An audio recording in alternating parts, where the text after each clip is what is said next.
working.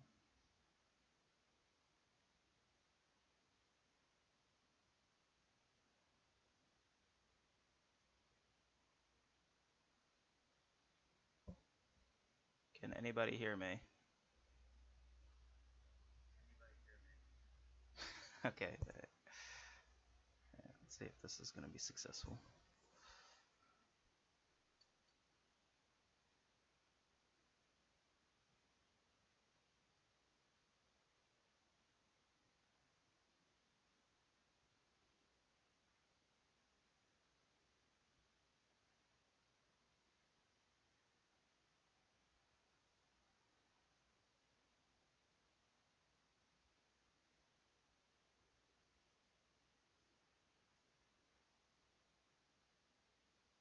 Okay.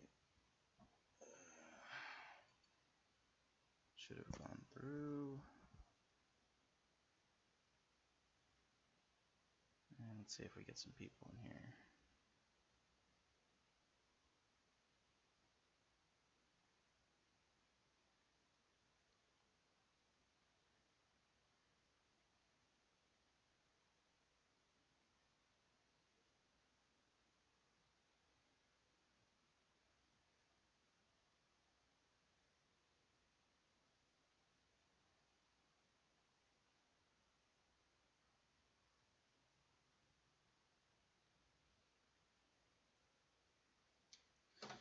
God damn it.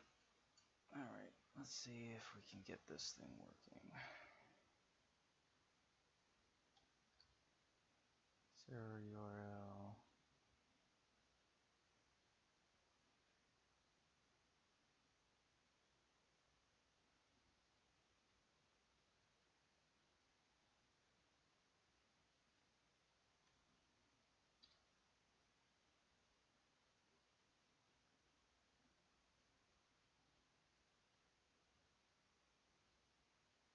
Don't know why this isn't YouTube streaming. I am broadcasting.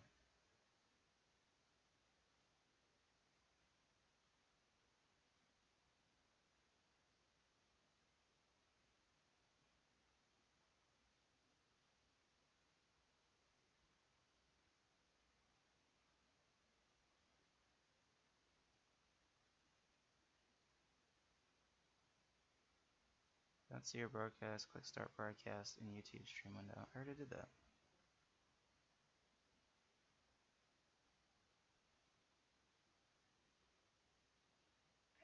Let's do this.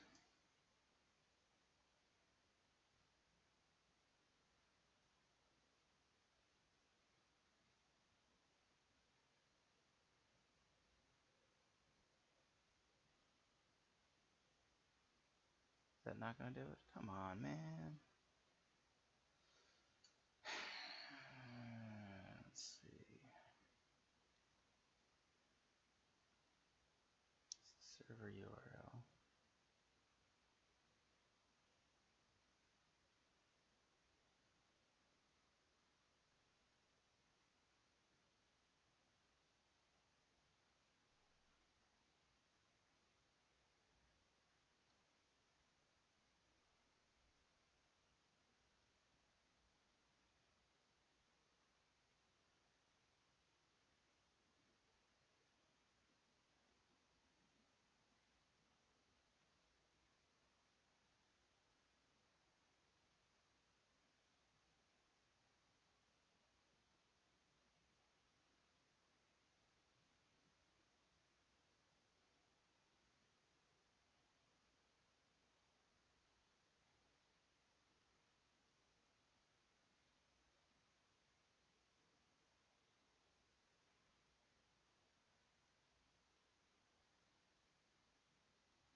public. Let's see.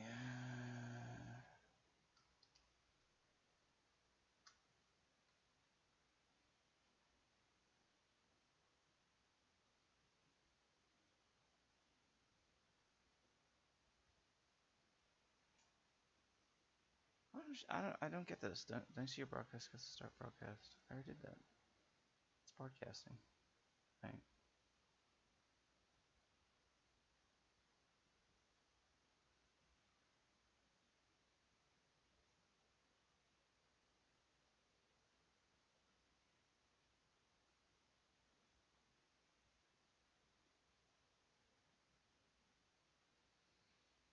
I want to create a new event.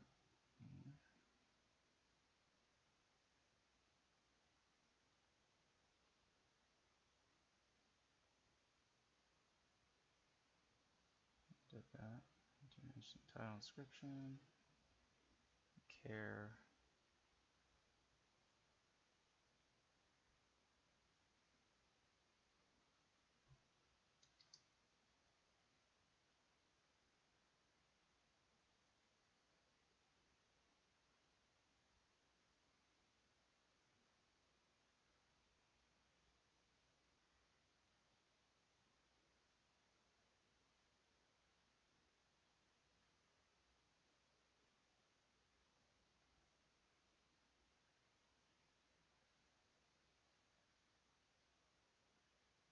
$4,500 kVH.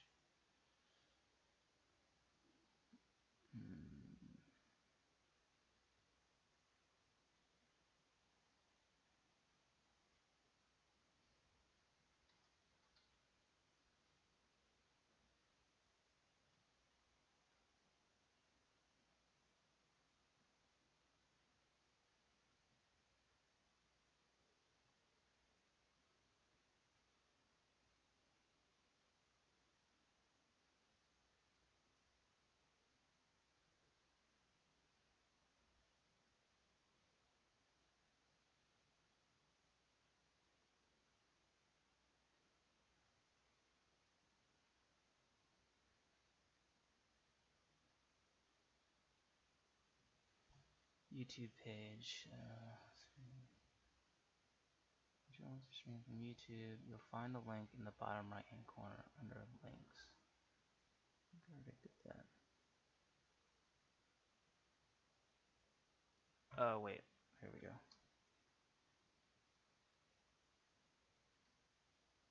Aha!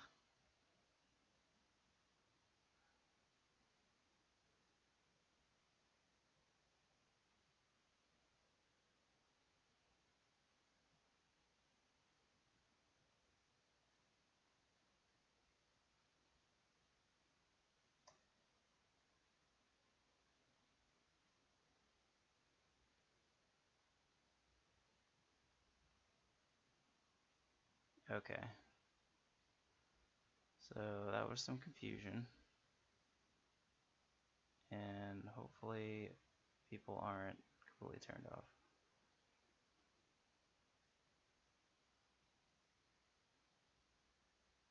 I think that went through. Right. Hello? Okay.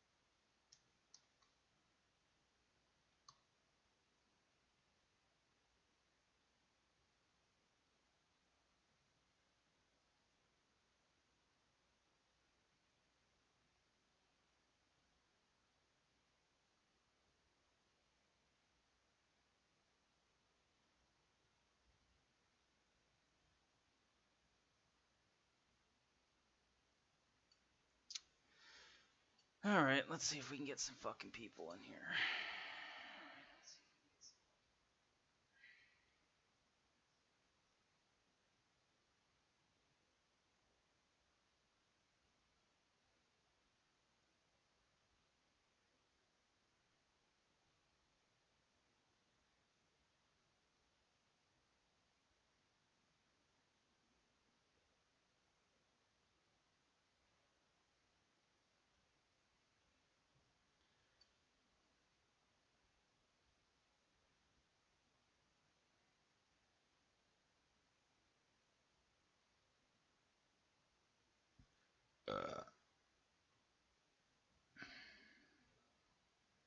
Excuse me.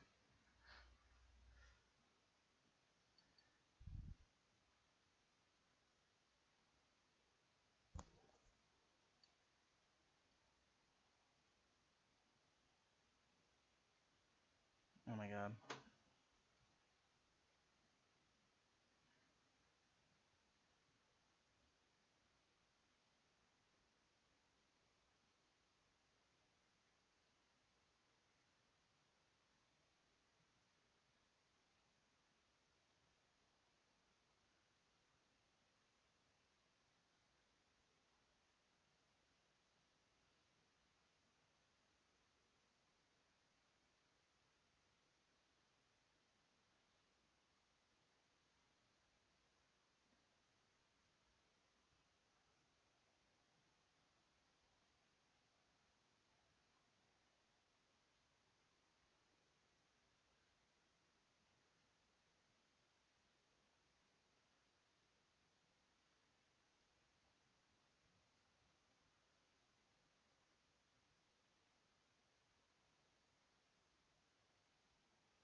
Oh my god, am I gonna get anybody in here? This is gonna be fucking lame.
Come on, you piece of shit.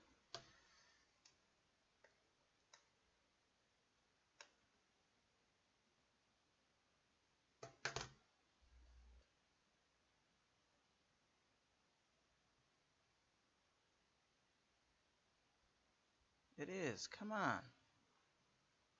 It is connected, you piece of trash.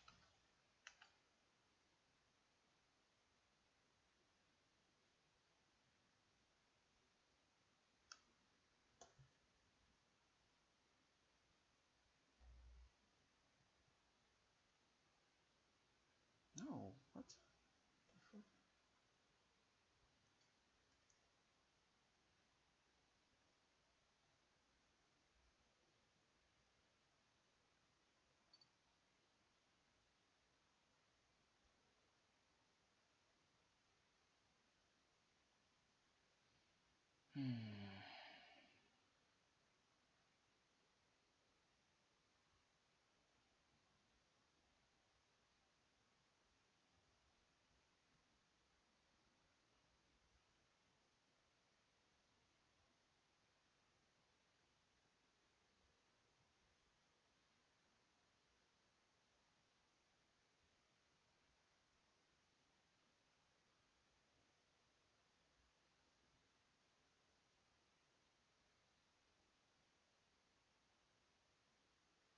check bit rate, audio bit rate.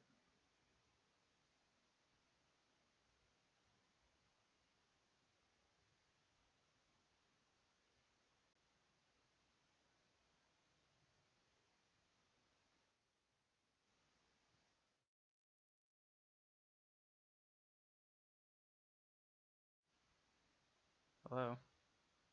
Oh,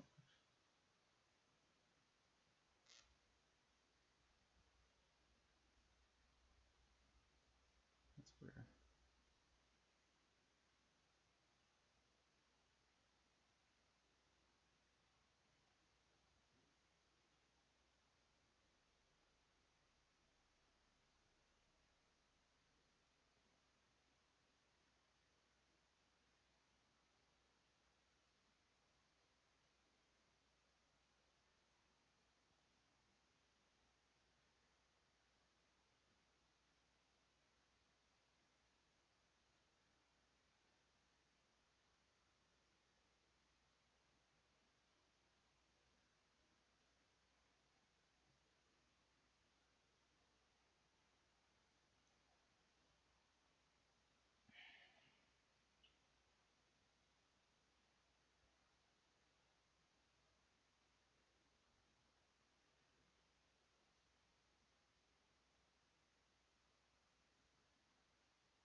All right.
If you talk to anyone who played old school Star Wars Galaxies,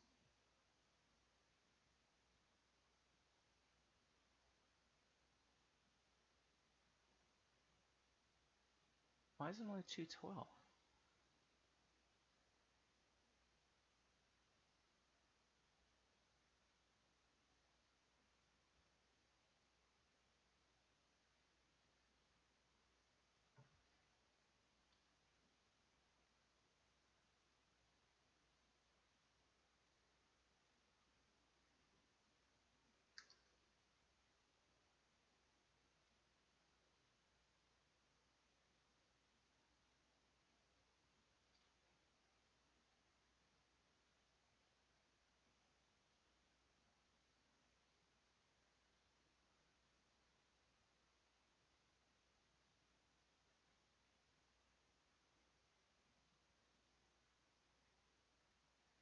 Alright, I don't know what's going on now.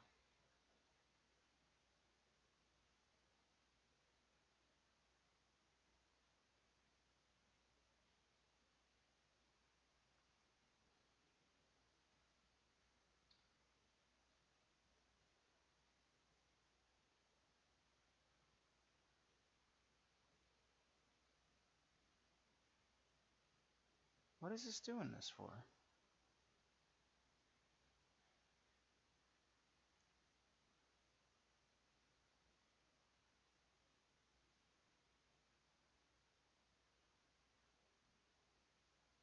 Why isn't it live streaming? What the fuck?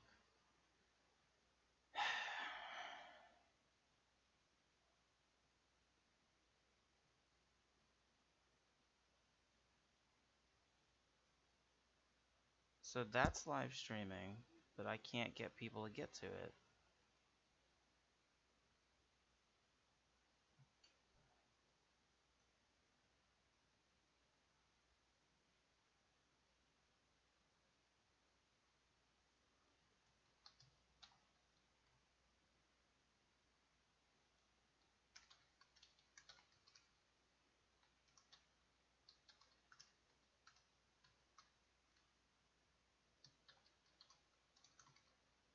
What are you doing?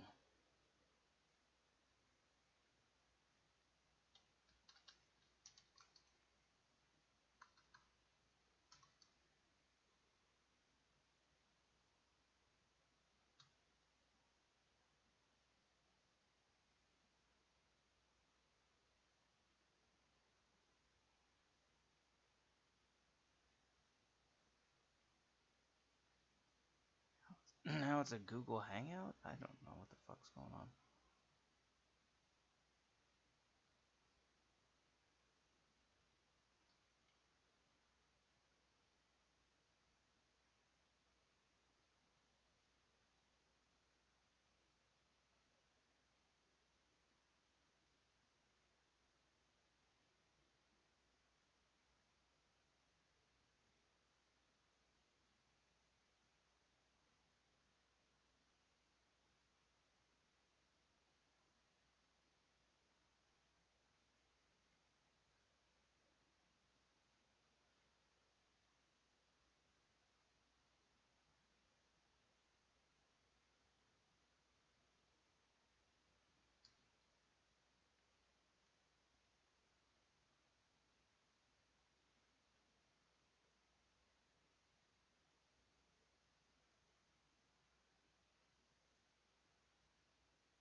Go to posts.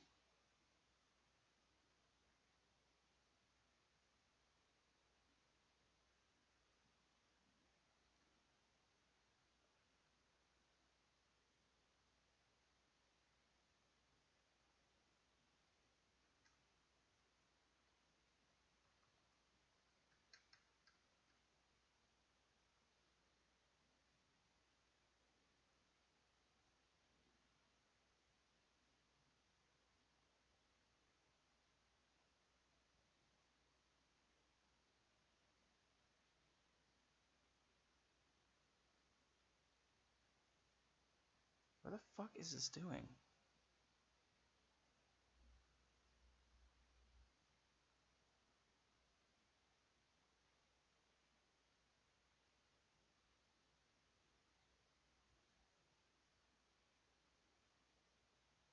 Okay, I think this is right.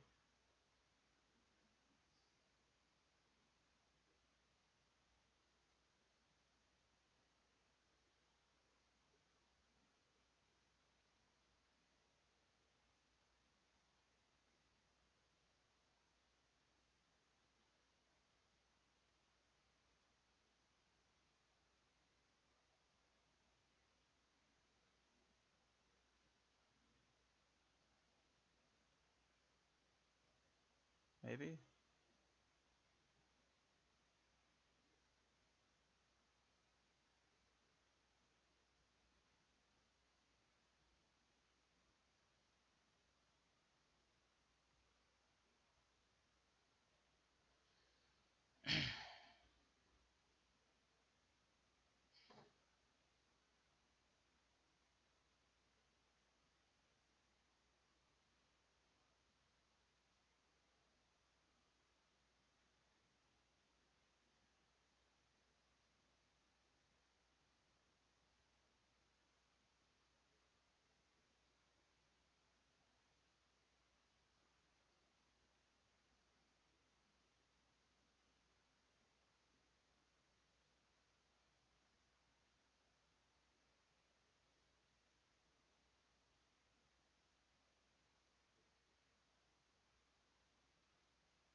If you guys can hear me, just type in the live chat.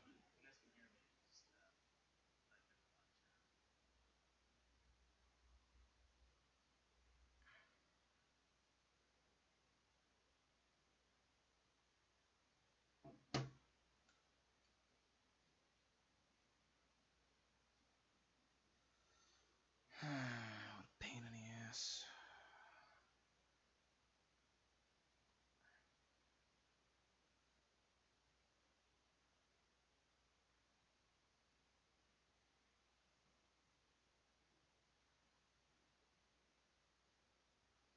So this is not doing what it's supposed to do, apparently.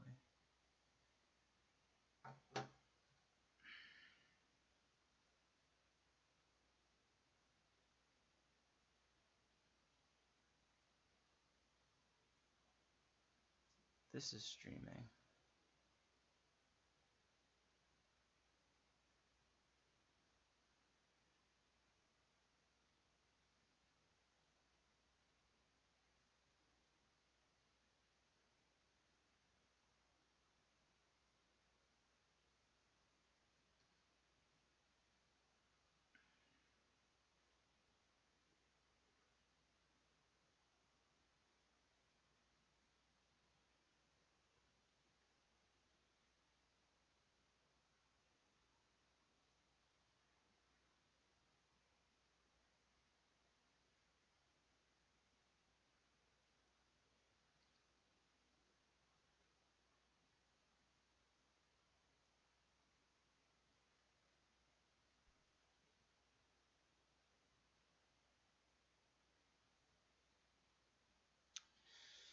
Alright, I don't know what's going on. It's not working, I guess.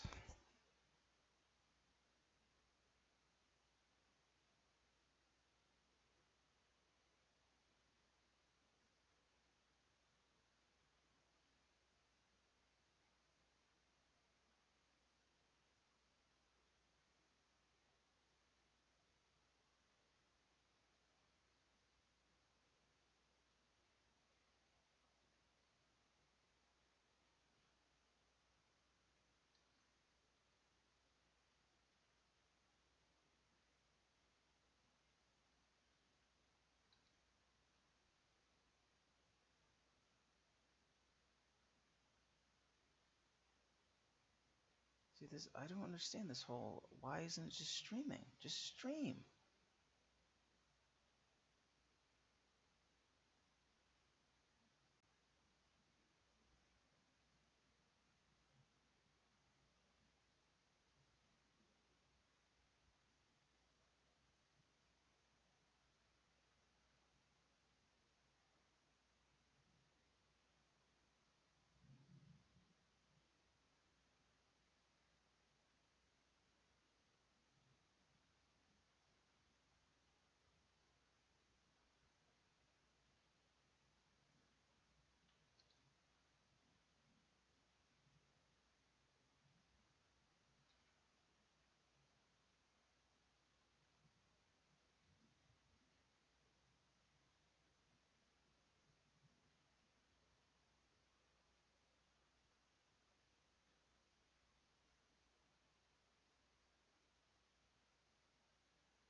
Okay, I have 3 people watching. Oh god. Alright. Hopefully that doesn't echo.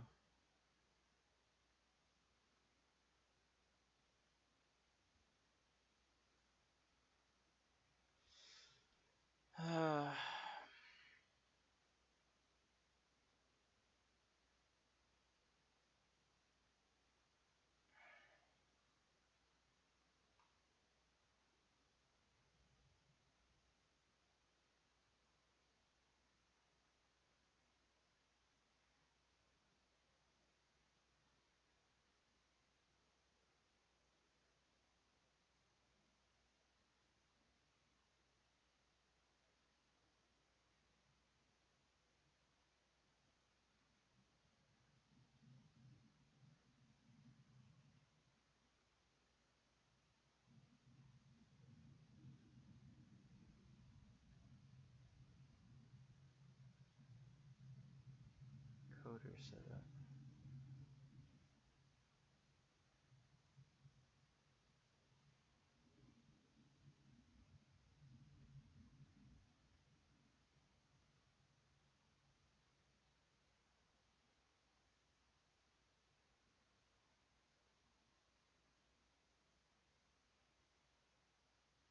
Gaming.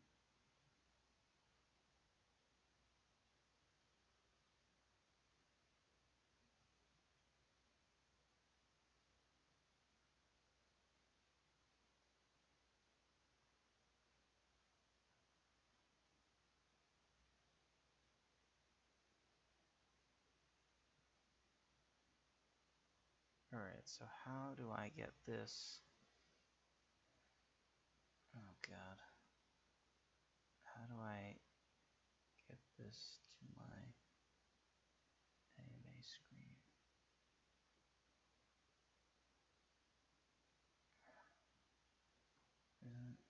This should be this link.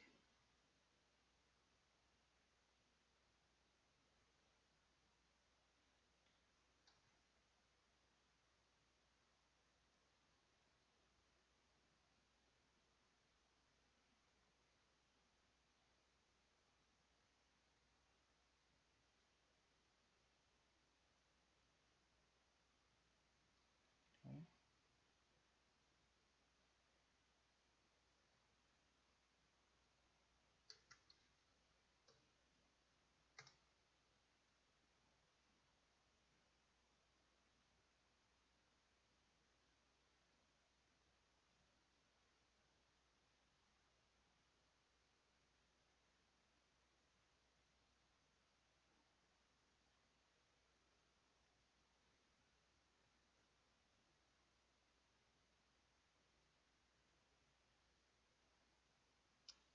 Alright, so it should be streaming.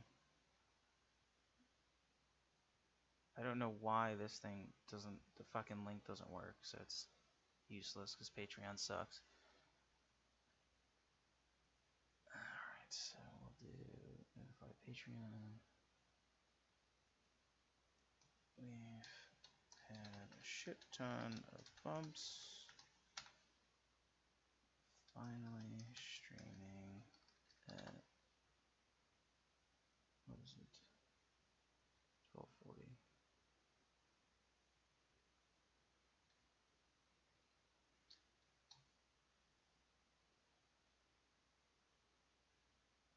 Hopefully.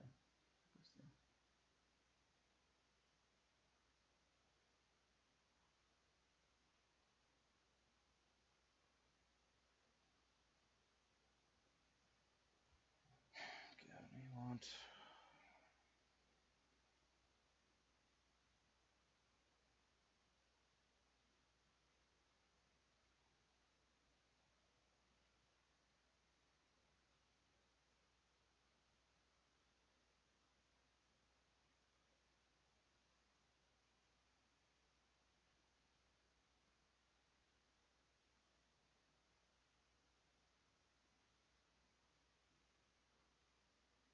Alright, so the stupid thing doesn't work. The link works.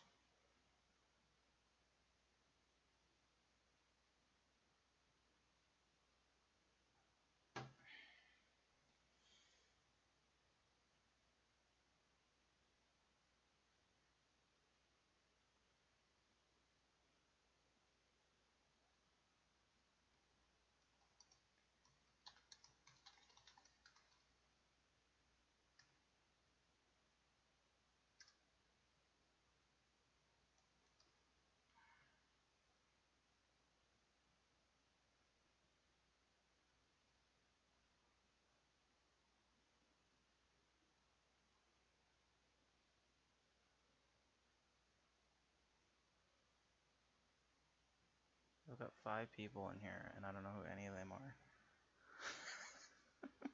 This fucking stream.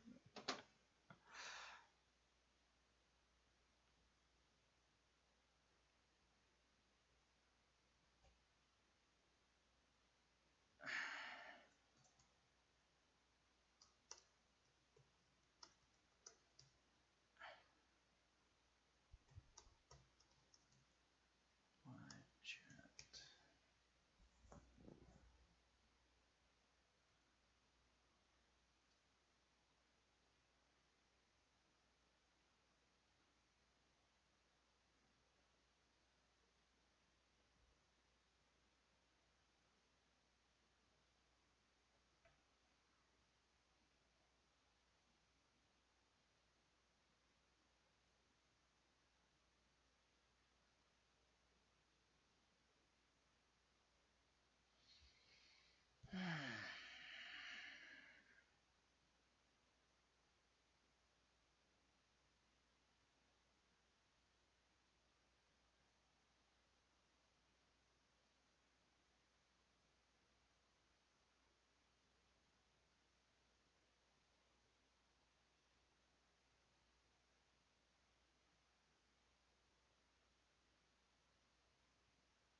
says we have 4 people. 2 are probably me.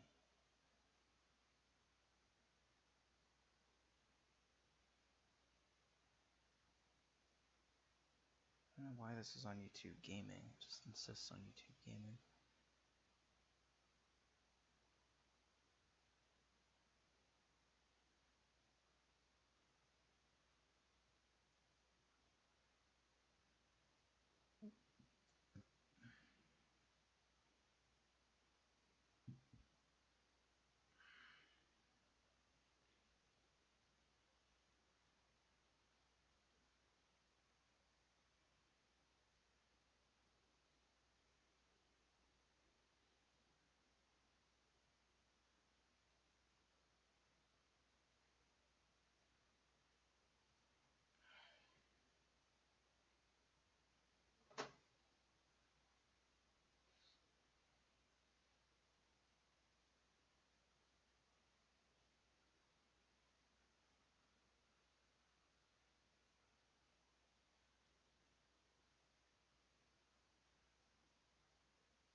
Alright.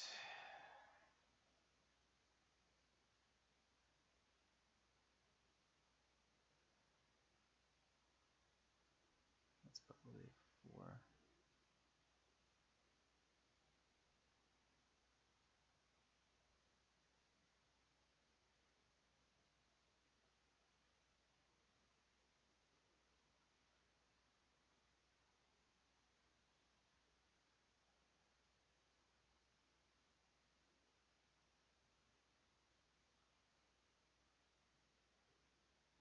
Why is this? What is this shit?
Oh my god, it's fucking working.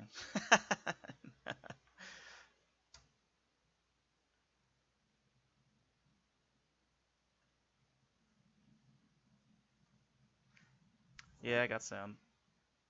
Let me know if it's echoing or annoying.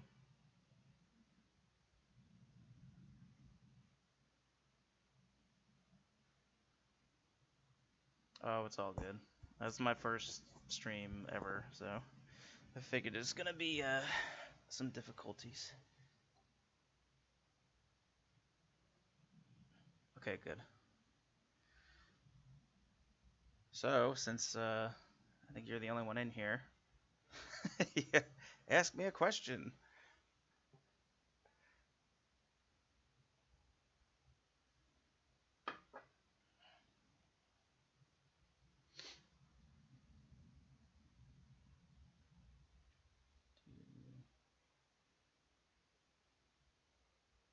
Get a little slideshow in here.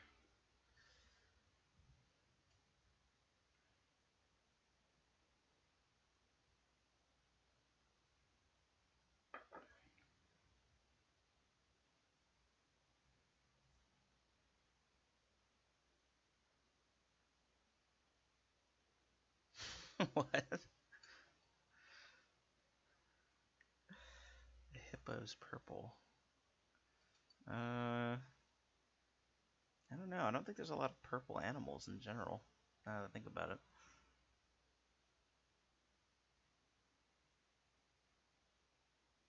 I mean, unless they come out of like Dr. Seuss.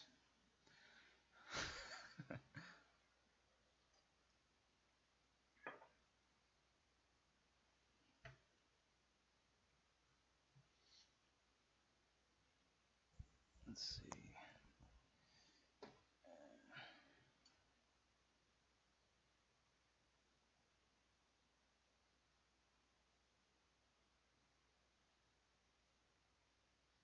Detail level. I think it depends on the map. I try to put enough. Let me see. Keep hearing myself now. So when it comes to detail level, it really comes down to the map itself. So sometimes some maps require a lot of detail, like the interior of a town, or like a building. Also, like the idea behind it is I kind of like the mystery aspect a lot. So when that happens, you got to put in, little tidbits and stuff. It also comes down to my work schedule. Sometimes, like, I just have more time to work on a map, or I'm more enthusiastic about it, about the idea. Um, and it's interesting because it's community driven. Like some of the map ideas, I'm like, okay, it's kind of all right. I'm not super enthused about it. And then other times I'm just like, oh, this is a really neat idea. This is really cool. So um, when it for like zooming in, I try to have enough detail that if it looks about 1 inch on the screen, it looks cluttered. Not too cluttered, but it looks, really like there's a lot of stuff. Like, say, if it's like on a table or in a corner. But if you zoom in really close, like you can see how lazy I get, because trying to detail everything just drives me nuts. This is too much. There's a lot of other map makers on Patreon that are just like, I don't know how they do it. I would just like kill myself. Oh, thank you. Yeah, I try to make them busy, but not like it's almost like sometimes they're so busy that people can miss like how lazy I get. um, but I just try to give a lot of elements to players, because that's kind of the point. In my maps, it seems like people kind of like the story aspect of it, however they interpret it, either as a proposed idea or they have their own. Whereas I feel like a lot of other map makers at least on Patreon, they just kind of like do an area. You know what I mean? It's just like, okay, here's a forest clearing or a ancient chapel or some crap, and you can kind of use it for anything.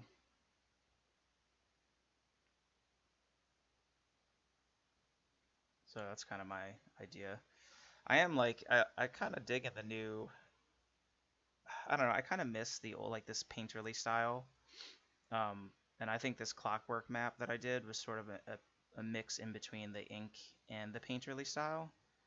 But I do miss just like painting stuff, and it is unique in the fact that I don't feel like a lot of other map makers like really kind of paint their maps. I think there's a few, but not many. Oh, thank you. Yeah, I try to give them some kind of mood, you know.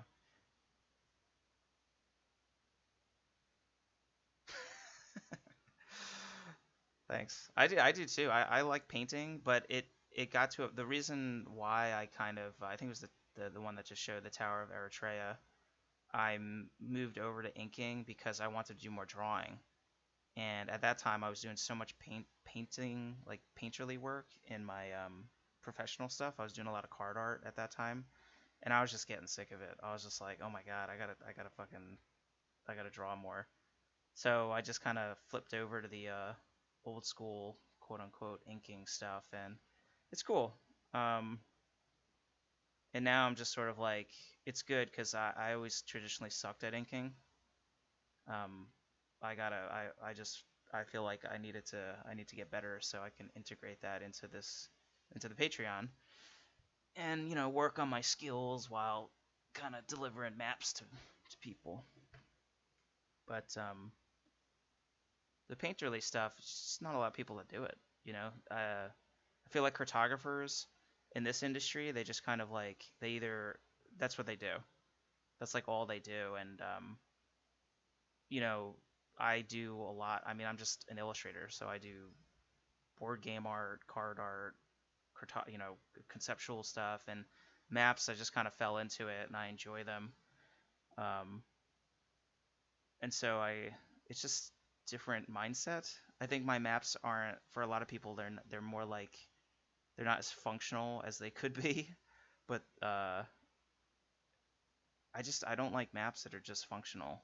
They're just boring looking, and I'm just like, dude, if I'm gonna play a game, like Hero Quest or what the hell's the other one, Dragon Strike. I always loved when I was a kid. I was like, I want to make those maps. So that's kind of like the idea behind some of the stuff. It's just like, if I'm playing adventure with some miniatures, like I want it to look good. But I understand the whole functionality. Like some there's a lot of DMs that are just I want it to be functional. I don't care about what it looks like really, or that's secondary to legibility. And to me, I've always been like, I'll just fluff it. Like if I don't understand something, or if I'm playing a game, if I'm DMing, I'm just like whatever, roll dice. Like I don't give a shit. I'm not a rules Nazi. So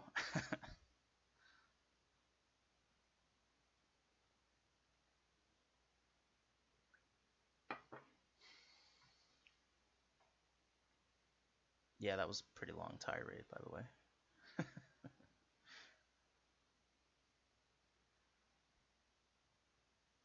How you liking or do you like the new map? The new maps, like the ink. I know you like the painterly stuff. Are you digging the new ink stuff or?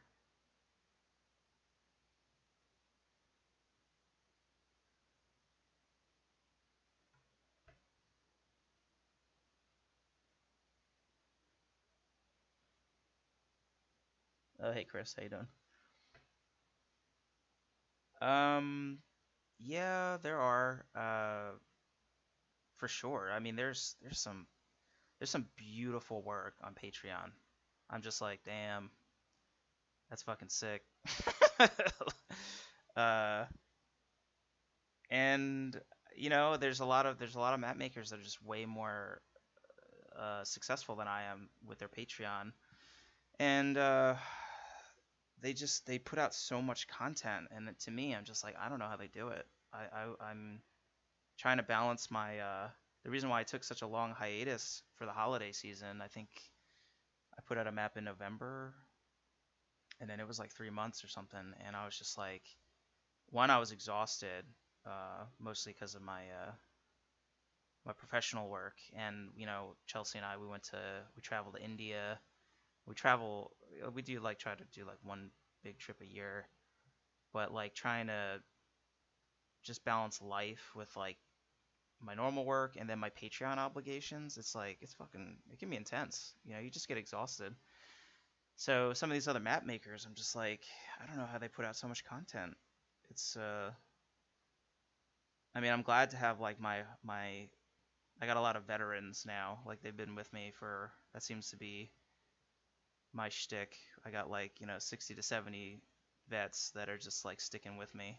But getting new people, it can be difficult. I'm trying to do more social media stuff. I just generally I fucking hate social media. I'm a pretty private person. I'm very outspoken, but I'm pretty private, and it's not good. Um, but you got to, if you're gonna grow, I could do a lot of target marketing at Gen Con, which I've done, um, and that's kind of my big thing. But I've been really trying to get in on the Twitter and the hell's the other one? Oh, Reddit. Yeah, I started doing Reddit stuff, which I'm always terrified of because people on Reddit are like horrifying to me sometimes.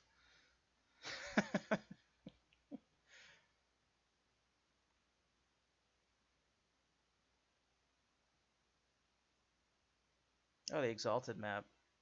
Yeah, that was a weird one. Um, there's a lot of like controversy with that, with it coming out. It took them. I know the book. The book was late by like 2 years or something, and they didn't pay me for like, oh God, like I think it was like 18 months. And then the funny thing is, they were like, yeah, you can't sell prints of it. And I was like, well, it's in my contract that I can sell prints of it. And so they got pissed at me when I was selling prints of it, and people were like begging for prints of that poster map. And they shot me a really angry email, and they were like, well, you can't do that, blah blah blah blah blah. I'm like, fuck you. Like you were 3 years late on your own obligations for the fucking book. And you're gonna get pissed at me for selling maps, like poster maps that people want. I think I printed like 10 of them. I had like 10 prints, and they sold out pretty quick. Once in a while I get an order, but I don't know. I don't know the whole story, but that's kind of my part of it. Yeah. And I don't like to talk shit about like clients. It's just that client in particular it was a really weird kind of just it made me wary of them. So,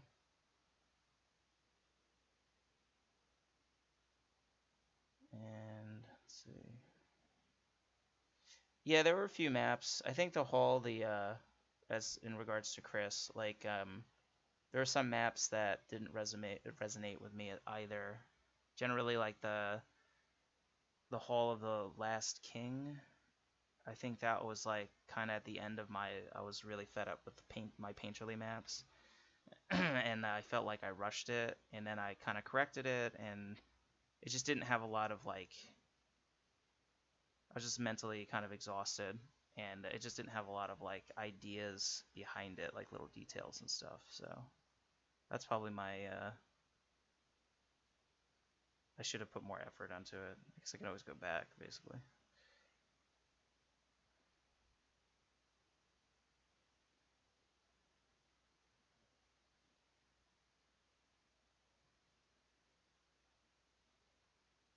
Uh, the Mountain King, that link. Um, it should be coming up on the screen. Oh, there it is. Yeah, it's that one. I think it's number like 9 or 10. Oh, the Exalted. Oh, yeah, yeah.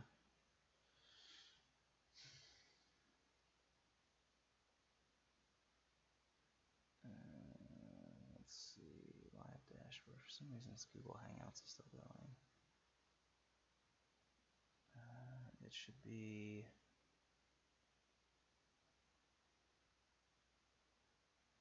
I think it's on. Actually, if you go to my website, just go to my website and in my poster prints, I'll just keep the slideshow going if people come in. Um, yeah, it should be in there.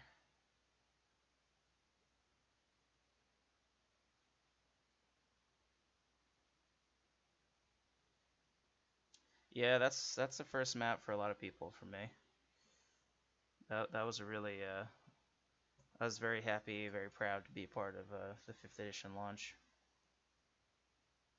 Uh, Honestly, WotC's been quite good to me.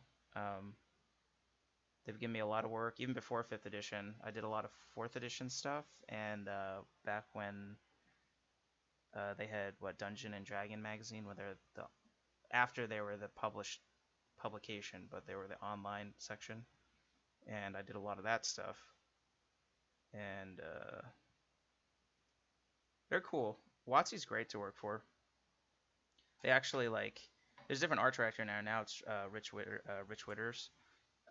But they've always been like, they kind of know what they're gonna get, and from me anyway, and so they kind of let me kind of run with it. Whereas you get some clients that they just have art directors that know what they want, and so you'll try to you'll try to take the ball and run with it, and sometimes they'll reel you back in. It's just like, you know what, you went a little too far. You got to do this. You got to do that. You got to do these revisions. And WotC's usually not like that. They're pretty. They just kind of. I'll give them like. I don't even my sketch, like when you submit a sketch, it's usually the piece is half finished. That's just kind of how I work, and they're like, yeah, it's fine. Or if there's any corrections, they'll uh obviously state them, and then they're easy enough.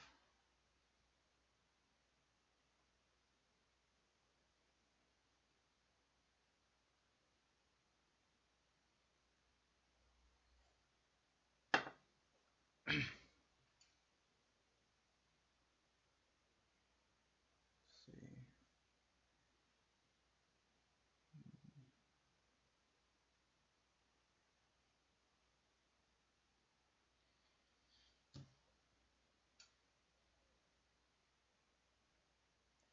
Yes, I did. Actually, I did several. I did four major ones, and then I did one that mashed them all together into one single map. And then they kind of diced them up and used them. I'm a friend of um, the art director slash owner. He's a cool dude. I haven't worked. I used to do some of their conceptual stuff and some other stuff for them as well. But they found another artist that was more like it's just better for their needs. I mean, basically, they were more comfortable with him. But yeah, that map, that's a fun map.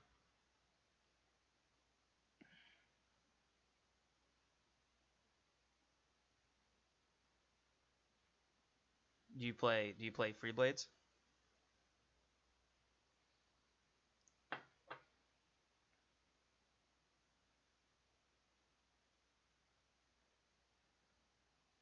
it's it's old.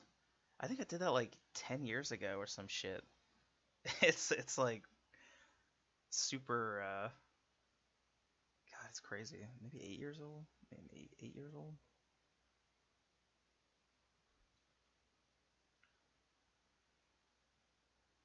Yeah, it's cool. It's got a lot going for it. The I haven't played it. I always want to play it, and like I said, I'm like friends with everybody there, but I just like never played it. I'm always too busy at like Gen Con. You just don't have a lot of time when you're running shit, running a booth. The miniatures are great. They've only gotten better. Um, really cool stuff. But like that big, as an example of my conceptual stuff. So the Golot, that big ogre looking motherfucker, I actually did that. Um, and then there's a couple of their wizards, some of their monsters. But again, this is 8 or 10 years ago, so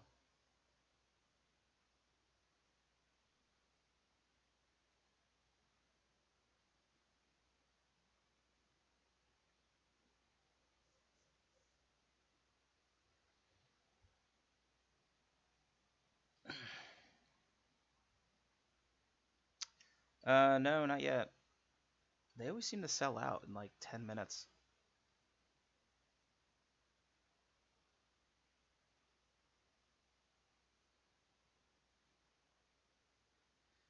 Yeah, it is cool.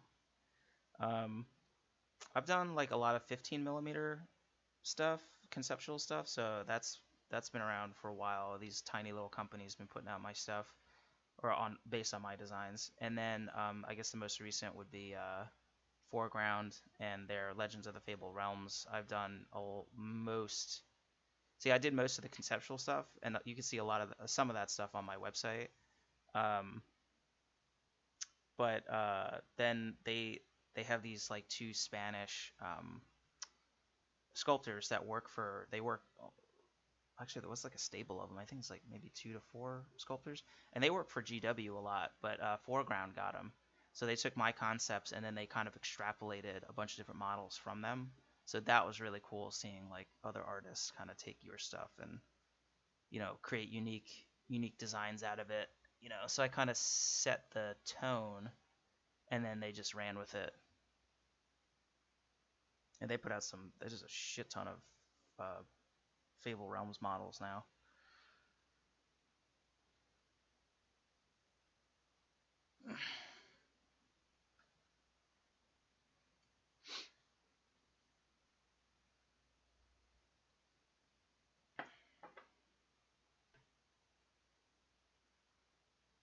Yeah, it's still they print everything in house. So their Foreground's an English company. They traditionally put out terrain, beautiful terrain, pre-painted wooden MDF terrain. They're like the leaders in England, and they've kind of expanded into American markets. But I'm like personal friends with them. I actually proposed to my wife uh, near their near their factory because they're like family friends. So we went over there and we're in the back of the factory. They own this little horse. They have these fields. So it was like sunset, and yeah, it was just the time. Yeah, so it was funny though because as soon as I did it, like they drove up and they didn't know what was happening, and they're like beeping the horn, like, "Hey, we gotta go, we gotta go." Oh, are you proposing? So, well, that's kind of. I'm not like we're both kind of private people, so it was just very intimate. I don't. I'm not one of those people that would like propose in the middle of Disneyland. I always think that's kind of weird. But that's me, and I know a lot of people do that.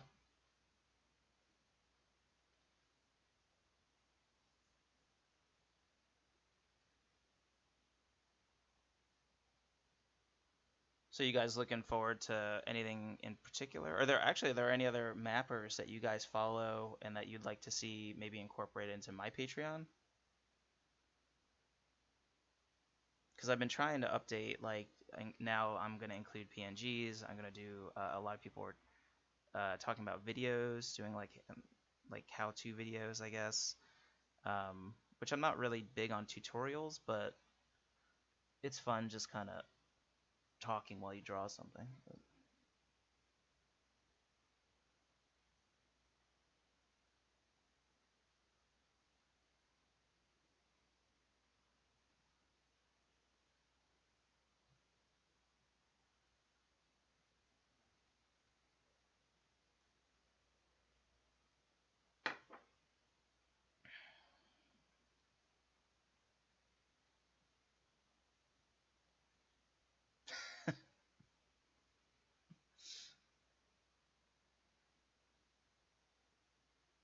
A zoomed in section of the Exalted map. Hmm.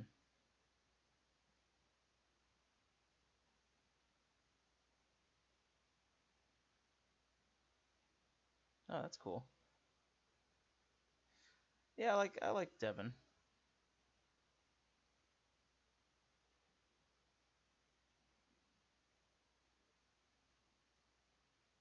That's cool. Thank you. I'm happy to be supported. It's always nice.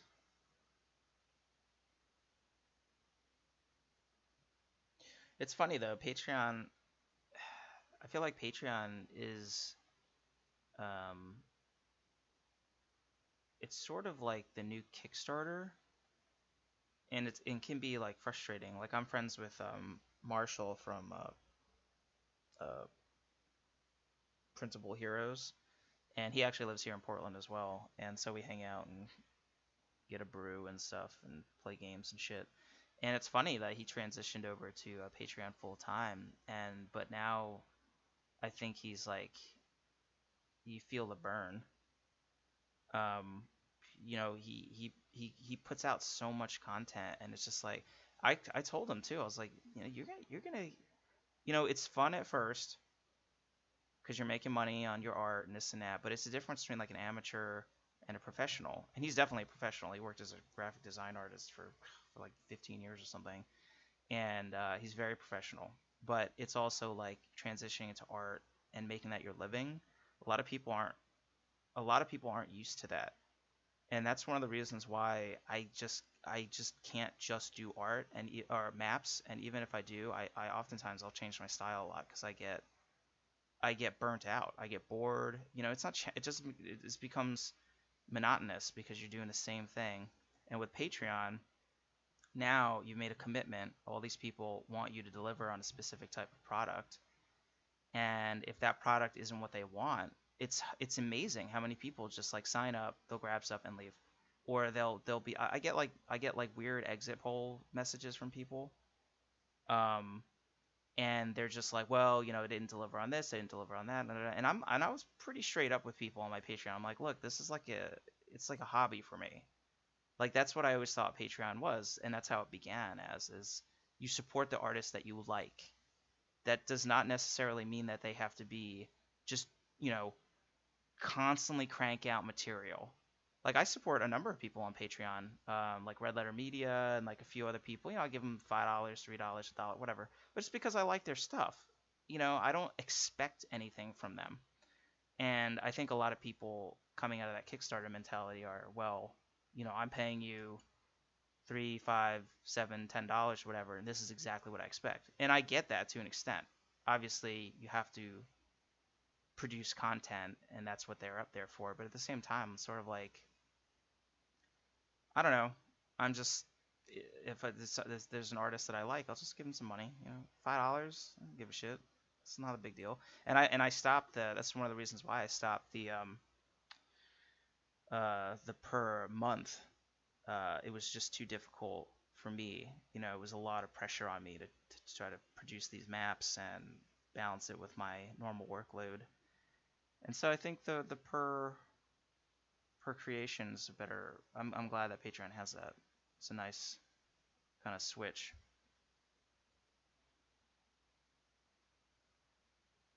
Yeah, I agree. I totally agree, Chris. Like it's I don't get it that bad. Like somebody like Elvin Tower, he complains about it, or not complains about it, but he talks about it, and he's got a lot. He's very successful, but there's a lot of people that come in. It's also one of those things that I'm very wary about what I offer people. I mean, there's a lot of map makers that they're giving away PSDs, they're giving away this, they're giving away that. I'm like, giving away all that stuff, it undermines the market. Like I don't one of the reasons why I don't do tutorials is I don't like to reveal all my secrets. It's your livelihood. You want to put bread on the table, then you keep your livelihood and you do it very well. And I think that's fine. But you get again, this is actually I'm in a Discord with a lot of these other cartographers. We have this cartographic kind of Discord going on. So it's about 12 of us, and a lot of them I was kind of talking about. I'm like, look, you guys, a lot of you, I don't use amateur in like a degrading fashion. It's just they're coming from non-professional and now they're becoming professional. And Patreon has allowed them to do that.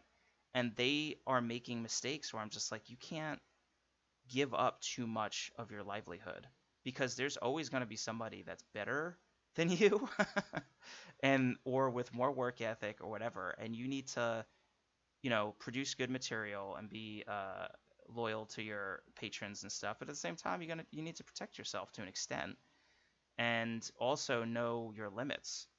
Um, some of these guys, they just put out so much content, and I'm just like, all right, wait another year or two. I've been a freelancer for what, 15 years, and it gets hard. It's rough.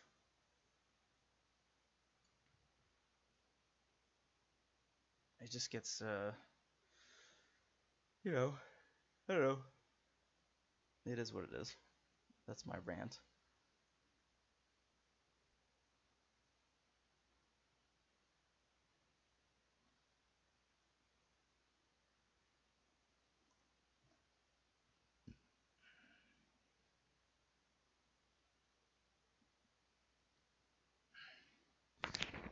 Chelsea, can you make us yeah, make me some coffee?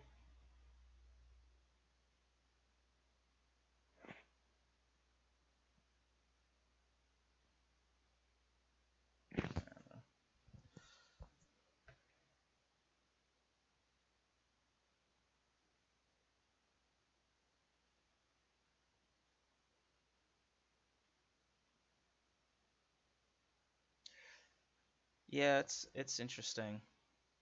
Patreon too, it's just another revenue. For me, it's just another revenue stream. And also it was a way to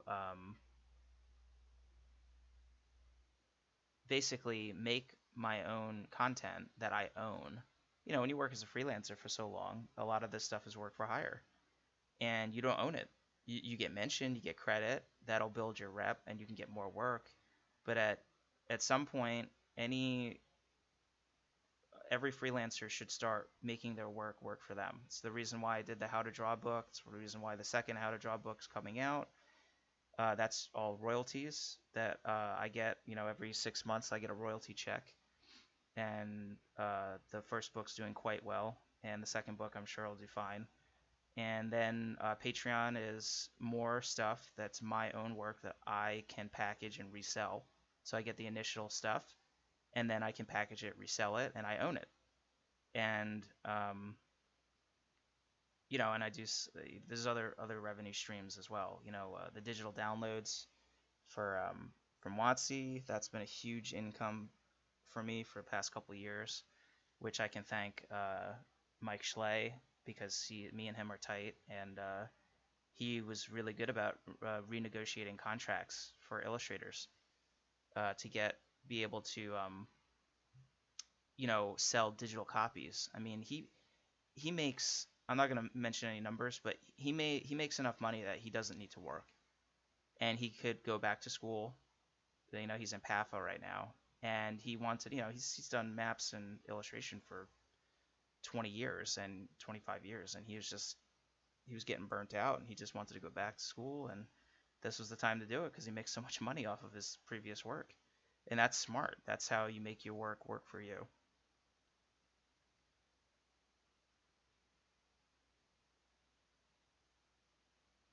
Thank you. Yeah, I actually just got a bundle of they were translated into Korean. So I got 4 copies of Korean how to draw RPG maps. They changed a lot. It's actually kind of interesting. It's a really neat design.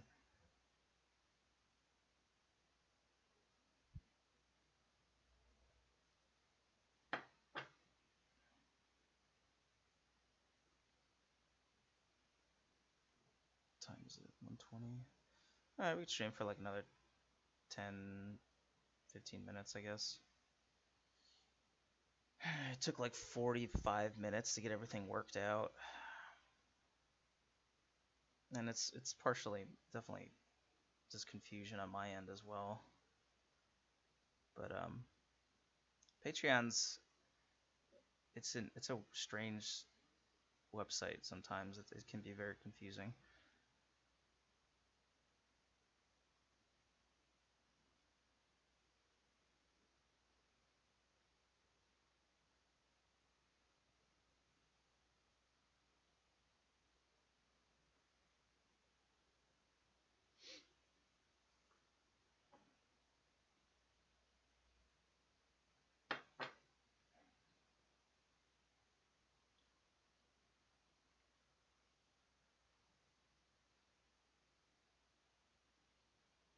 I think I was reading on the Patreon thing, they're doing this crowdcast thing, and it's gonna be completely I guess it's in beta right now, so it's gonna be completely sealed off from YouTube and everybody. It's just for your patrons, so that should be cool.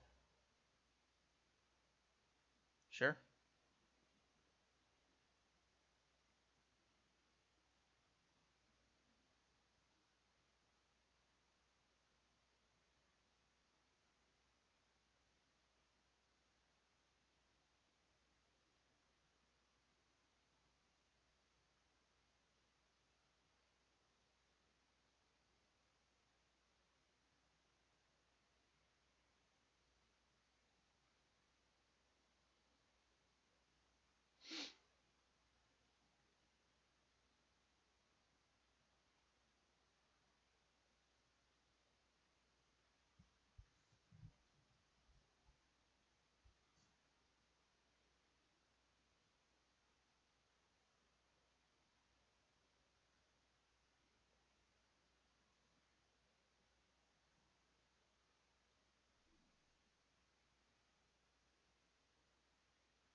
So you want to commission a map from an artist, or? Oh, that's true.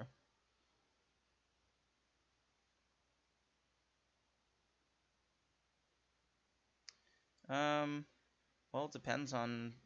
I mean, for me, and probably for a lot of people, it really just depends on how big the map is. Is it black and white or color? When do you need it by, and how detailed is it? And I mean, it also depends on how seasoned the artist is and what price they can demand. You know, what they can ask for. Um, but like for me, like personally, for WotC, I think I get paid for a full page color map.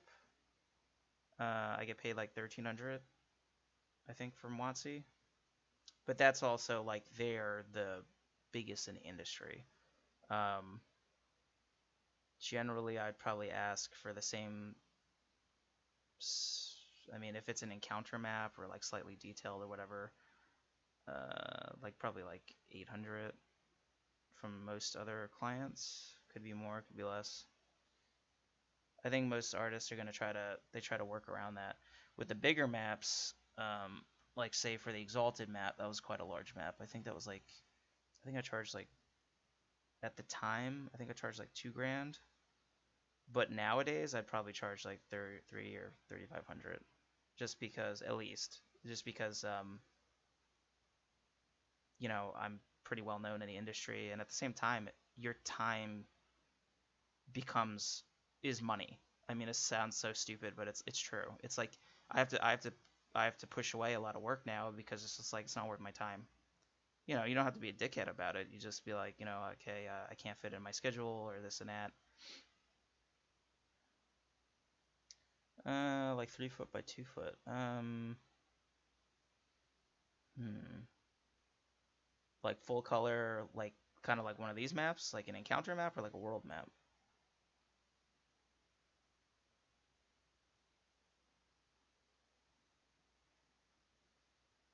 World map. I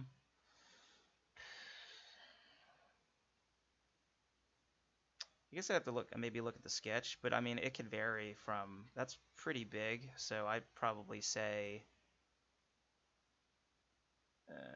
probably like 1,800 to shit up to like 4 grand. I mean, it really can vary.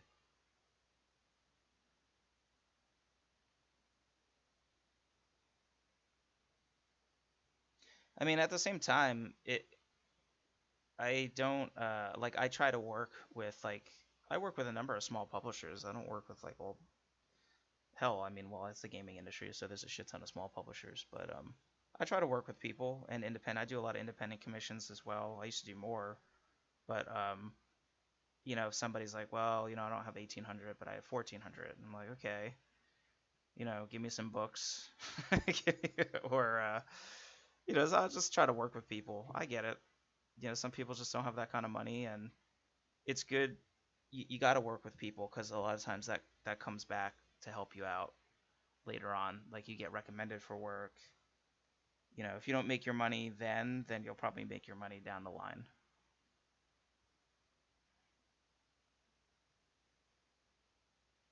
Yeah, and it just really depends on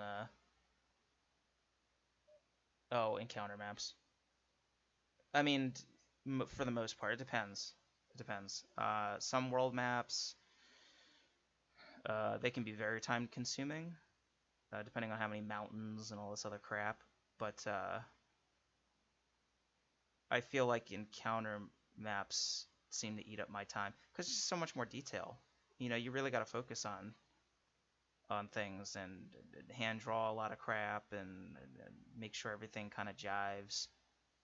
Um, so yeah, I would say for the most part, it would be encounter maps. World maps, you kind of get into like you get into a rhythm once you figure out what you're doing, and you just kind of hammer it out.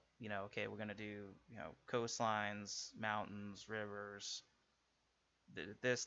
Then you do kind of the sketch for the boundary, and then you just kind of work into it, and you know where you're going. With encounter maps, it's sort of the same thing. It can be, but it could just be more time consuming because it's just more manual drawing.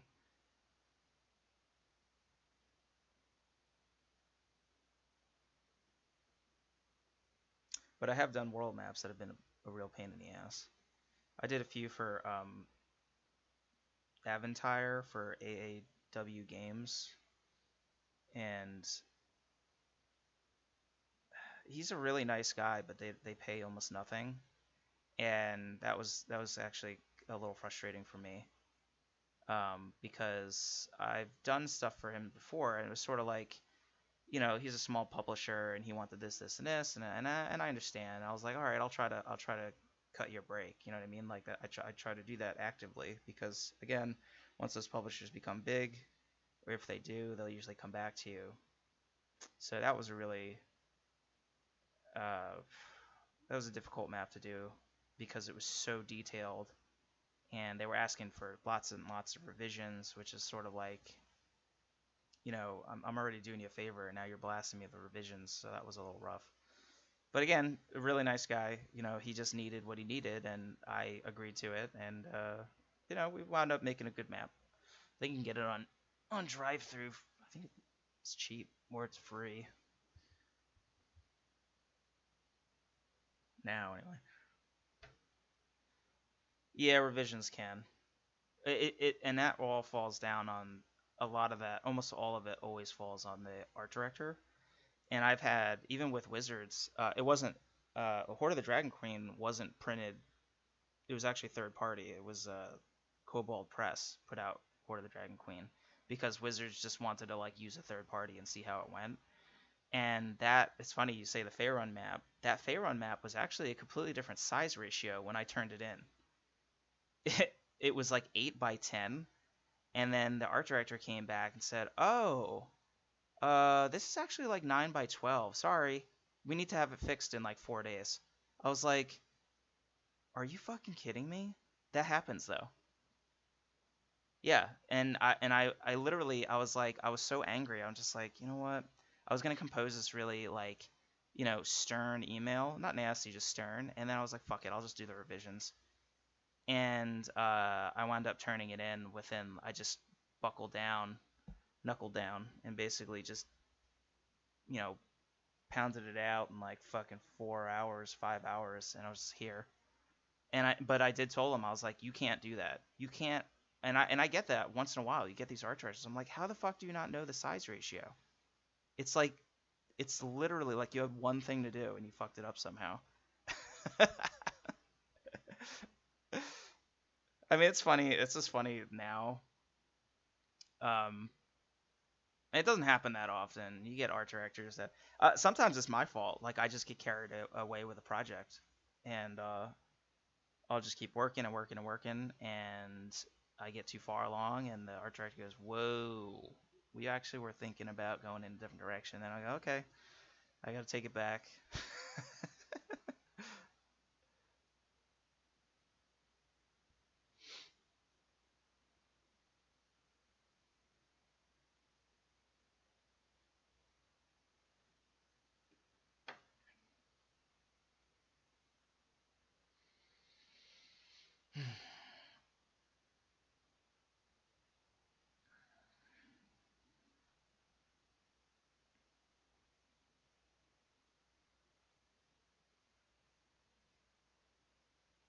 Hey, how you doing? Welcome to the stream. All the way from down under.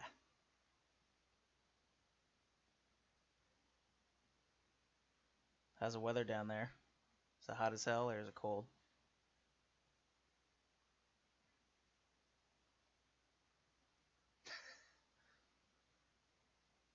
Yeah, that's probably a better question.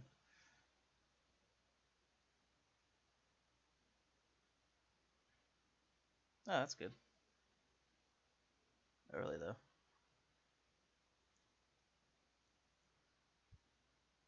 Well, welcome to the stream. We've just been chatting away.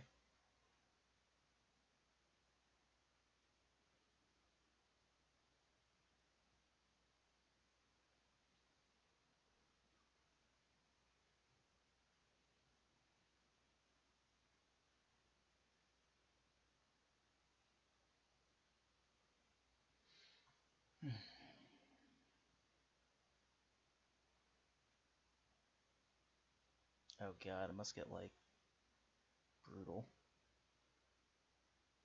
Um, all right. The uh, apparently I had an account on Drive Through RPG, but I didn't know how to switch it over from the non-exclusive to exclusive. So I wrote them an email and was like, "Hey, I want to sell stuff," and they wrote me like back like three emails from three different people, all saying the same thing that really didn't help me out. it's really, it's really strange. So I'm still looking into it. Um, I don't know. I guess the exclusive stuff. I figured the exclusive stuff makes more sense for just exposure. I could probably put some of the early Patreon stuff up on there and see how it goes. And I think you can cancel if you give them 6 months notice. I can change it out. So that might be another way to get some patrons. No. And I'd rather sell because DM's Guild takes 50% of everything you make. Um, I don't think I can legally. I can sell digital copies, but I can't. They would be monetizing themselves. Like I don't know. There's some weird thing going on. That's fine. I mean, I make a good amount of money. I mean, I'd rather people get directed to my site than to DM's Guild because I make I pay for my website for my Squarespace stuff, and then the rest of the profit is mine. I mean, I actually have there's fees for PayPal and Stripe and shit, but um, I'm a little wary of any of the third party sites to an extent. A lot of them, like being a seller, is it's a strange thing. Like Roll20, you'd think that they'd have their shit together better, but they're really um it's weird. Like if you want to upload anything, you have to like email them, and then they'll put it up on a server, and then it's really strange to me. I think Roll20 takes like I have a really old map pack on there, which I need to take down because I don't even actually get any sales out of it anymore because I think it's to an old PayPal account or something. Um, I don't remember. I think they take like 20%, which isn't bad. I mean, that's fine. Um, RPG Now or Drive Through RPG, I think they take exclusives 30%. Um, and I think you don't have to pay PayPal fees either, which is kind of cool. But overall, it's interesting. A lot of these other mappers, they've like Devin Rue and Elvin Tower and like a lot of the really popular people, like they're so focused on brand building. It's just a brand. It's a brand, brand, brand, brand, brand. Like, and to me, I'm just like, I don't like to be pigeonholed. We were talking about this earlier. I don't like to be pigeonholed into any market. So I just kind of use my name.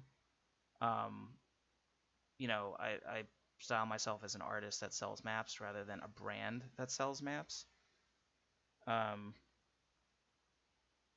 and I think it may not be as lucrative in, I guess, in that respect, but I think it allows you more freedom, to do what you want to do. Just like not being tied down. Because I mean, Elven Tower, it's like, okay, so what else do you do? And everybody's not gonna really think of his name, Derek von whatever. They're gonna think of Elven Tower as the map guy. Yeah, maybe.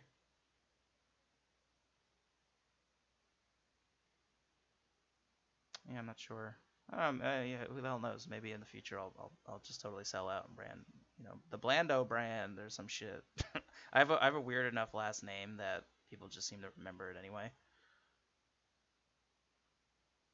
Yeah, Blantastic Maps.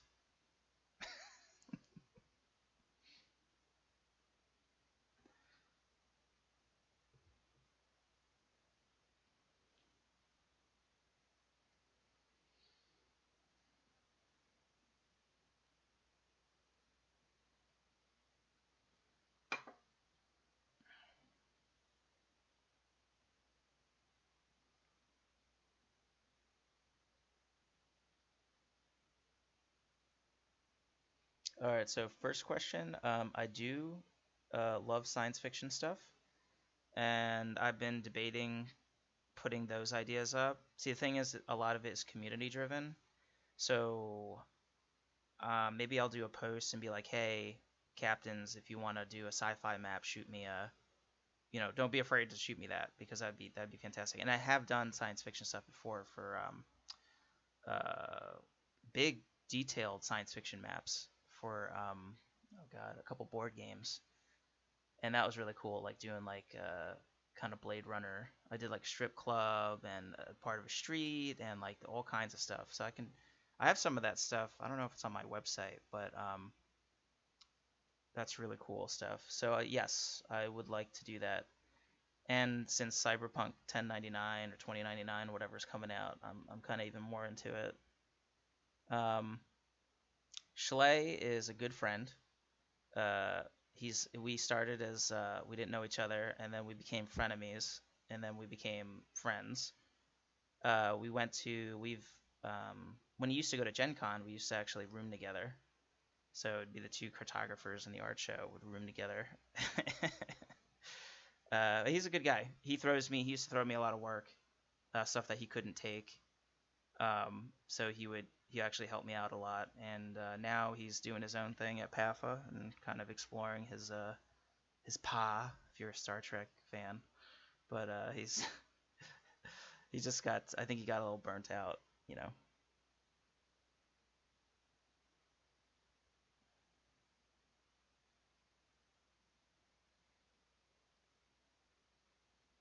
Oh, thanks. Yeah, I don't know. Style is just style. I guess just the more you do stuff, the more it comes out. Yeah, no problem. Glad to have you guys. I'm probably gonna leave in about a couple minutes. Yeah, you guys take care as well. And I'll try to have more AMAs in the future just to try to get more people on board and talk about whatever. So have a good day.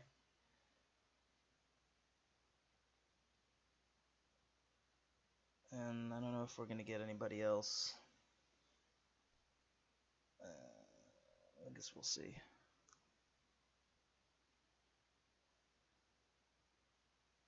Yep, you too.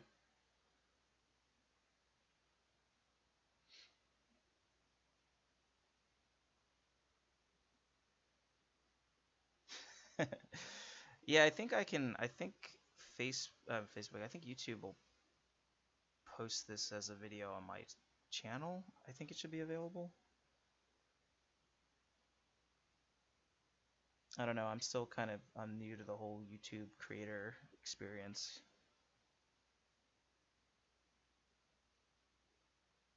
Was this too early? Do you think it was too early for some people? Too late? I mean, I just figured like noon on a Saturday would be okay for most people, but it might not be.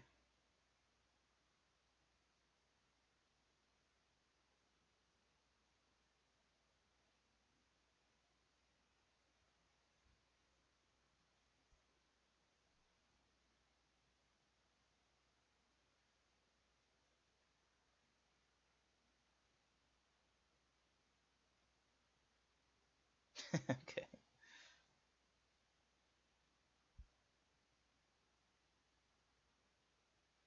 Yeah, it's a little rough. I think it's just difficult to try to.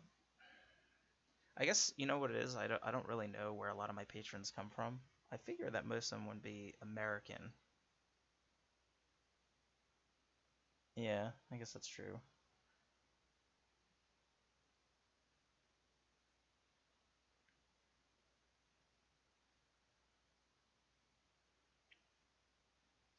I think I get some analytics. I mean, I don't know if it gives me. You know what? Maybe I guess I'll just have to check it. I don't remember if it gives me like country where people are viewing from. It might.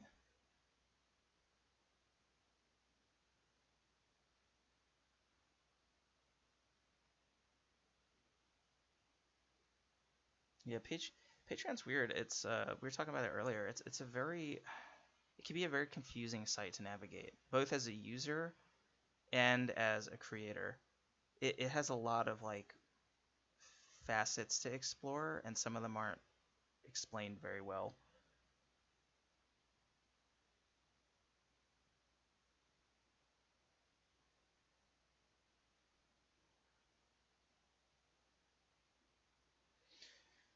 Yeah, maybe. I mean, that whole like nonsense with them, uh, the whole like instead of taking 5% of what you make, taking 10% and then translate and then pushing that onto the customers, that was crazy. That they really screwed the pooch on that one. They got so much blowback. And I don't know what's going on with the company itself. I don't know if they're gonna sell it, if somebody's gonna, they're prepping it to sell, if it's been paid. I don't even know. I don't even pay attention too much anymore. I'm just like, whatever, I'm gonna do my thing. Yeah.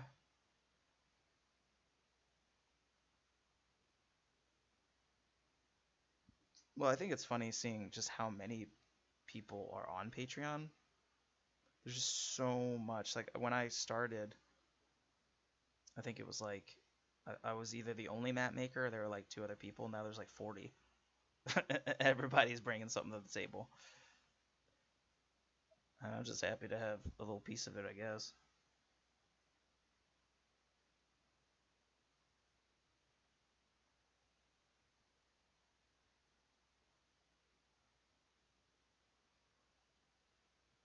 46.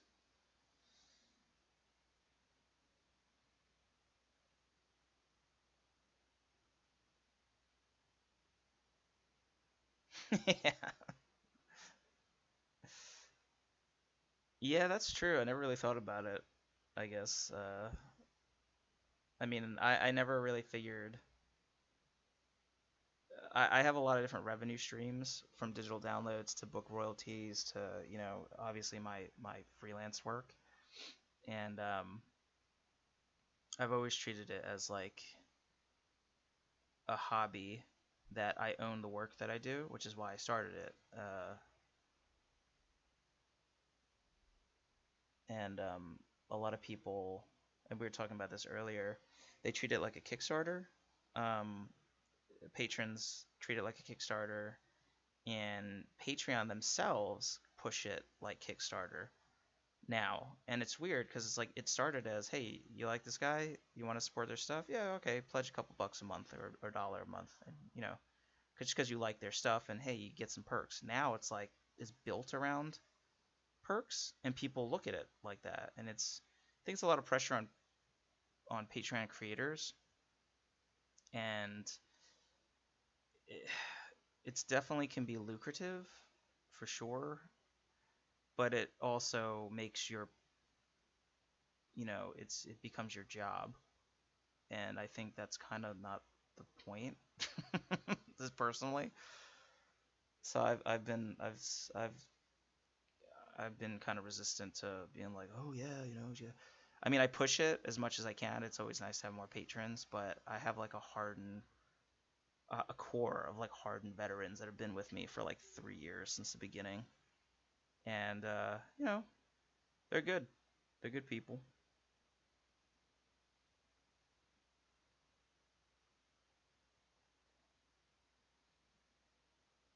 Oh yeah, I agree.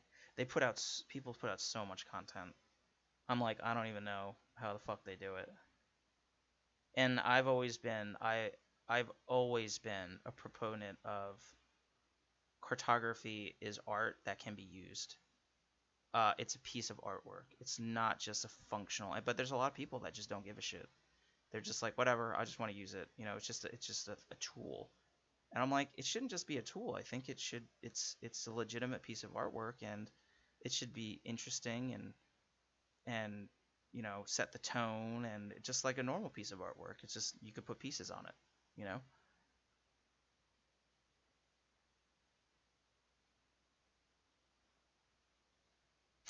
All right.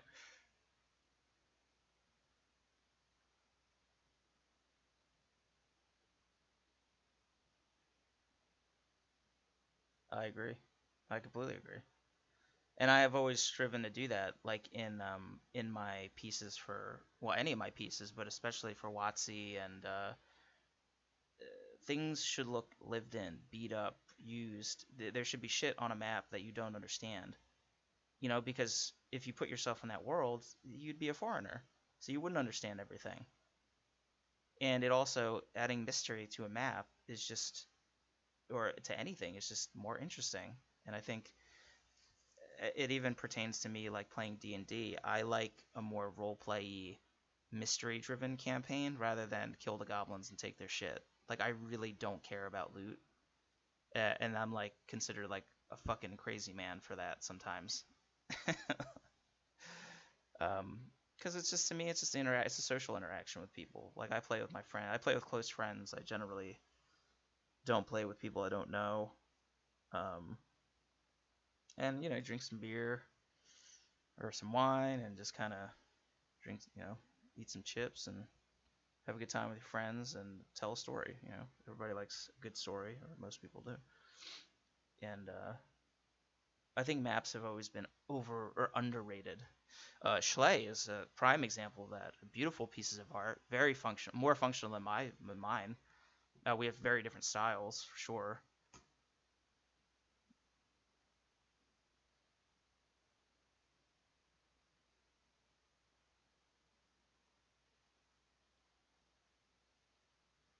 Yeah, yeah, I agree. Yeah, just have some laughs. I mean, I've never been like, I like serious role playing games. Um, at least games with consequences. Like I always love giving my players consequences. You know, you may not be able to save everybody. You may not be able to do this. You have to make a choice, and then people care. They'll care about people, made up people that they've never even. And it's the games that everything's always hunky dory. Then I'm just like, eh. It just decreases the drama, but at the same time, you should have humor, and have fun with your friends and do stupid shit. I mean, that's always a part of it.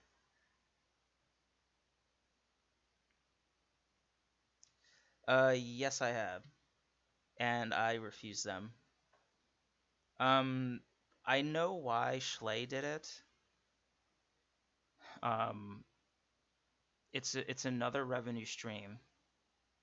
And he had more when they approached me. It was a few years ago now, and he had way more clout. He had a lot of clout in the industry, so I think he was able to make them pay more, and then for each tile. Um, and so it kind of made sense for him. But for me, I am very rigidly opposed to selling assets in general.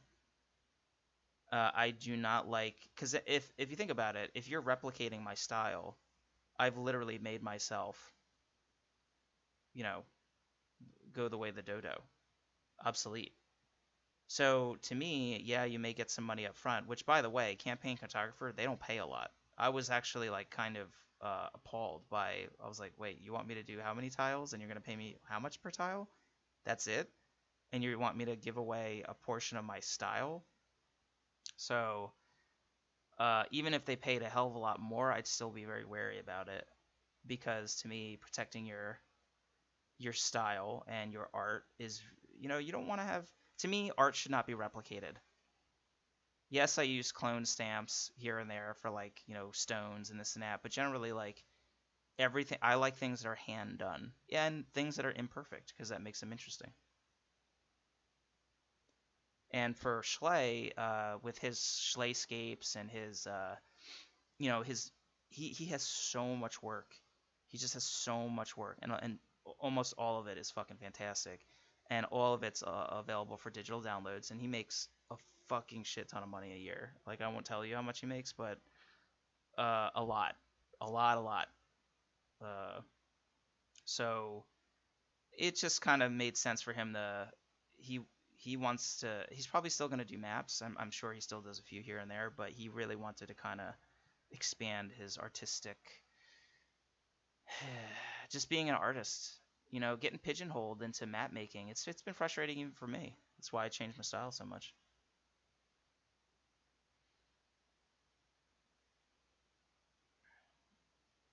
Yeah, I'm good. I mean, I make a lot from digital downloads. Trust me, I make a very good amount on digital downloads, and I got my first book out. I get a lot of royalties from that. That's very good. Every 6 months I get a royalty check, and then I got my second book coming out, and then that's why I'm kind of expanding into the other third party stuff, which is like I have this Patreon work that I own that I could sell. That's one of the reasons why I started doing Patreon to make I own the copyright on my own stuff. Thanks. Yeah, I love doing character stuff. I don't get asked to do it a lot, but I love doing figurative work. Um, I'm a big history buff. You know, I'm not surprisingly I'm not a big high fantasy guy.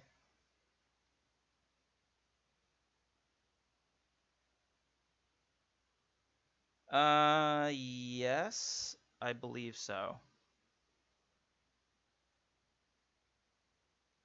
Oh, um, I'm sure it has. But this is the reason why I've been rushing to put out my own content via third party stuff, Roll 20 and that kind of stuff, so I can pick up the slack. Um, but it's totally within, they can do that. They can do what they want. I've made a lot of money off of my digital downloads, so I'm not going to begrudge them for doing what they do. I mean, even like with the Roll 20 map packs and the all the VTT sites have their own, they have their own rendition with my maps in it and stuff. I don't get a penny of that, you know. So that's kind of hurt. But I don't think it'll ever stop, but it's definitely like slowed.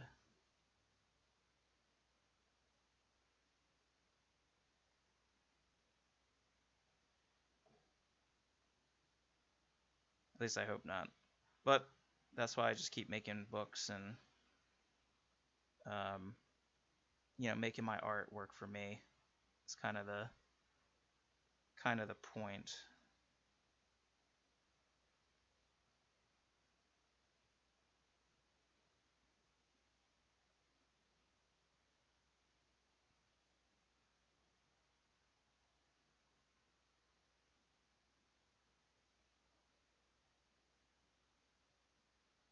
I'm actually looking at D&D Beyond now.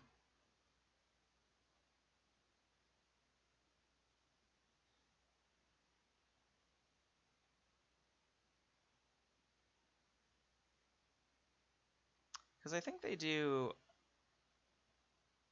they they sell they don't sell individual maps, I don't think.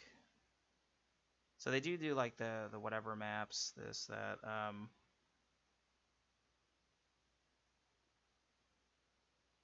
Let's see. Like if you were to pick up like the Horde of the Dragon Queen, the bundle, I don't believe it comes with the maps. Like it comes with the maps in the book, but I sell like the DM's version and the PC version. So it it doesn't really hurt that bad. Um I guess I'm gonna do more like how to draw or like the behind the map videos, which is kind of exciting because I'm now starting to get into the OBS type of streaming my inking and that kind of stuff, which is a lot of people kind of want to see that. Um, Somebody mentioned what's his name? The sci-fi maps would be cool. But it really a lot of it is kind of just whatever the community comes up with for maps anyway. Um, yeah, I don't know. I'm looking forward to seeing what people come up with. And I guess what was the other one? Yeah, doing more PNGs, more assets that people can use. I think that could be fun, like statues, and that's just kind of a little gimmicky. It's easy to do, and people seem to appreciate it, so that's kind of fun. Is there anything that you'd like to see in the future?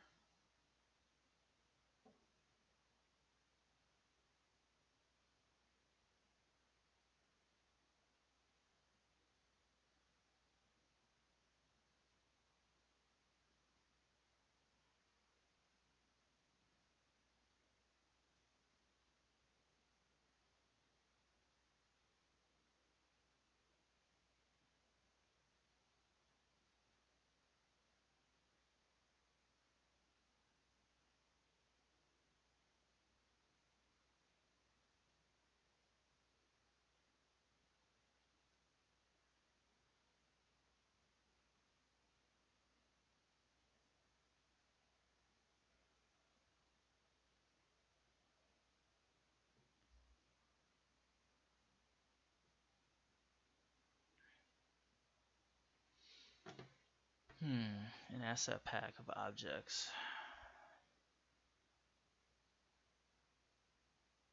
Maybe. See, I'm always wary of that because then, I mean, the only pressure for, like, it's funny, like, when I craft a map, I want it to be, like, inclusive. So even the PNGs that I put out, I want them to, like, kind of work on that map. And they could work for other maps as well, but they're, like, it's kind of part of the storytelling. And if I start crafting, like, asset packs, I start veering out of the story driven stuff and into the what everybody else seems to do. So I try to stay away from that. Plus, we've had a problem. Every Patreon creator's had a problem with people coming in, signing up for the top tier, grabbing everything they can, and then leaving. And it's just paying $10 to have somebody come in and grab everything. It's just not. This is not good. But I don't know. We'll see. As the PNGs come out, more and more stuff comes out. I'll probably do like a bonus for like maybe captains and maybe a specific tier. So, but hopefully I've answered all your questions or most of them. So I'm gonna jet. Uh, Thanks for coming out.